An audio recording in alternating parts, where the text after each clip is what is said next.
What's up, guys? Welcome back to the channel. Here we are with another reaction video, and in this one we have why American and European planes are so different. I didn't even know that they was different, but I guess we about to find out how different they are. Before we do, if you happen to enjoy the video, please don't forget to smash that subscribe button. And without further ado, let's dive in. Since flying became popular, there have always been a brutal rivalry between American and European airplanes, with the two titans in the ring being Boeing and Airbus. These companies both make very different choices when it comes to their planes, but is one better than the other? And who is this mysterious third company that has recently come into the ring?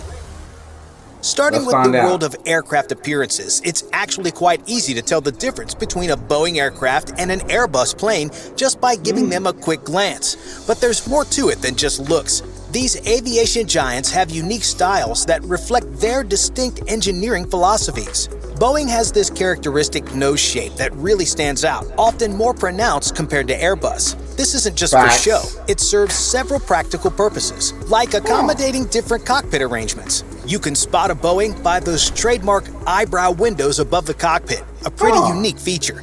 And don't forget their landing gear. It's got that robust six-wheel truck setup that's a dead giveaway. Now, Airbus takes a different approach.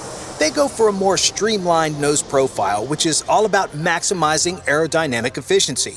Take the Airbus A320 series, for example. It's got a less pronounced nose compared to its Boeing buddies. Airbus also keeps things uniform in the cockpit, making life easier for pilots switching between different models. Oh, and when you see that four-wheel bogey landing gear, you're looking at an Airbus. One more thing to notice is the height of the tail sections.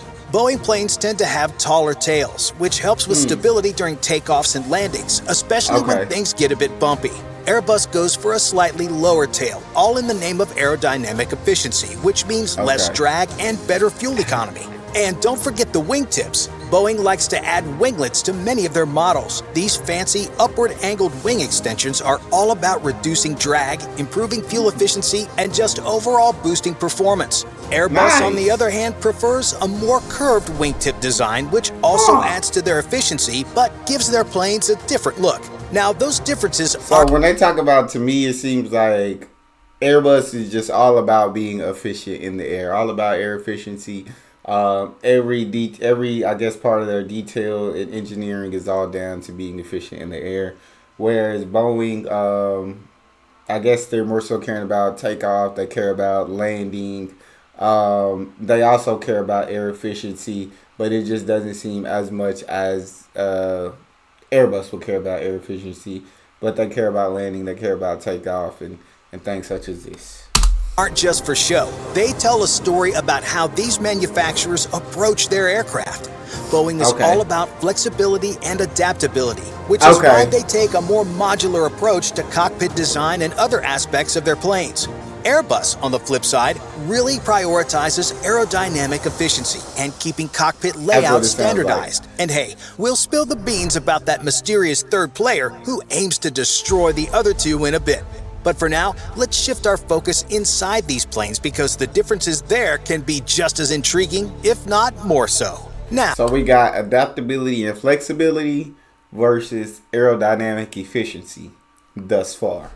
Let's dive beneath the surface of these magnificent flying machines and explore what sets Boeing and Airbus apart on the inside. One of the key distinctions lies in the engines that power these giants of the sky. Boeing and Airbus often go for engines from different makers, and these choices can have a big impact on how these planes perform and sip on fuel. For Boeing, it's usually engines from General Electric, GE, or Rolls-Royce. You've got GE engines like the CF6 series and the newer GEnx powering some Boeing models, while others strut their stuff with Rolls-Royce Trent engines. On the Airbus side of things, you might come across Pratt & Whitney engines, known for their PW4000 series, or engines from International Aero Engines, IAE, like the V2500. Each of these engine makers brings their own tech, thrust, and fuel efficiency magic to the table, which adds to the unique vibes of Boeing and Airbus planes. Now, when it comes to the brain of the plane, the flight control system, both Boeing and Airbus have fly-by-wire systems in play. But the way they use them is where things get interesting. Boeing goes for a setup with multiple redundant systems, giving pilots the power to step in and take control in those super critical moments. Airbus, Ooh. on the flip side, leans heavily on automation with its fly-by-wire system, featuring some fancy envelope protection logic that stops the plane from going too wild and crazy. These differences are all about their philosophies on pilot assist tech and control backup. Heading to the cockpit, you'll notice some differences there too. Boeing sticks with the classic yoke-style control column and a more hands-on feel for the controls. Airbus, on the other hand, rolls with a side stick control and takes a simpler digital approach to the cockpit displays. These variations... Yeah, so it seems like Boeing is more so giving more power to the pilots to be able to kind of do their thing. Where they do have the fly-by-wire system, but more so they're giving more power to the pilots if they need to step in and take over.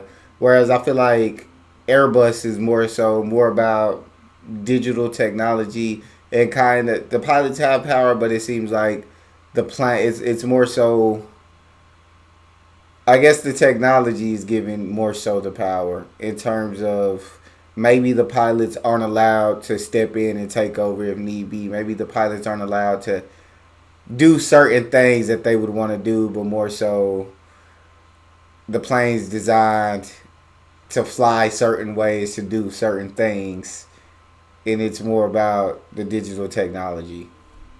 If that sounded dumb, please tell me. Are all about optimizing how pilots interact with the aircraft and lining up with each of the manufacturer's design vibes. But wait, there's more. These are just a few sneak peeks into the inner workings of Boeing and Airbus aircraft. Things like wing design, weight distribution, cabin setup, and the materials they use all play a role in crafting the unique personality of each manufacturer's planes. And that, my friend, shapes the flying experience for both passengers and pilots. Now, speaking of passengers, let's shift our focus to what Boeing and Airbus do to make sure those folks up in the air are as comfy as can be. All right, let's talk about what passengers expect when they hop on a flight. When you're comparing American and European airlines, you'll find that the passenger experience can be quite different, from the seats to the entertainment and even the cockpit design. Now, when it comes to seating, European airlines like Lufthansa, British Airways, and Air France tend to go all out on making their long-haul flights comfy. They're all about spaciousness, so you'll get extra legroom, wider seats, and some pretty nifty seat setups designed for comfort during those marathon flights. And they're not stopping there. European carriers throw in some sweet extras like bigger windows, quieter cabins, and ergonomic seat designs to up the comfort game. On the other side of the pond, American airlines like Delta, United, and American Airlines might take a different approach. They sometimes pack in more seats, which can mean tighter seating and less legroom. But hey, they're still looking out for your comfort. They often offer different seat classes, including premium economy and business class, to cater to all kinds of travelers. Now, let's talk in-flight entertainment, or IFE. Both American and European airlines are keeping up with the digital age, but they do it in their own way. European airlines usually spoil you with a huge selection of on-demand entertainment. Think movies, TV shows, and music galore. Some even team up with big film festivals, so you might catch some award-winning cinema in the air. Meanwhile, American Airlines put the spotlight on personal electronic devices, PEDs, to enhance your in-flight experience. But guess what? There's a new player stepping onto the scene, and it looks like American and European airlines might have some serious competition on their hands. Let's get ready to rumble. Before we introduce this new player, I absolutely love European style more. Right? It seems like the European style is more so about the comfort of the customers and making these trips as comfortable as possible. They both digitally, they both have their great things. Me personally, I'd rather my personal electronic devices be more so played too. That way I can download stuff, and I want to watch movies and everything. I can do that on my phone, do it on my laptop or anything. So I'm not really worried about them having movie selection, but I think it's absolutely incredible that they do. And I'm sure in the European planes, you could download and watch stuff on your phone, laptops, and stuff as well. But it seems more so America, which is not surprising at all, is more focused on how to make as much money as possible. And so how can we stack as much seats in here as possible, with still giving them a certain level of comfort. Not as comfortable as European planes, but certain level of comfort. But more so, money is the bottom line, which it's America, so that makes complete sense. Shout out to Europe for caring more about your customers. But I'm intrigued to see if y'all's tickets are more or less expensive. That'd be interesting. New kid on the block, and they're ready to shake things up.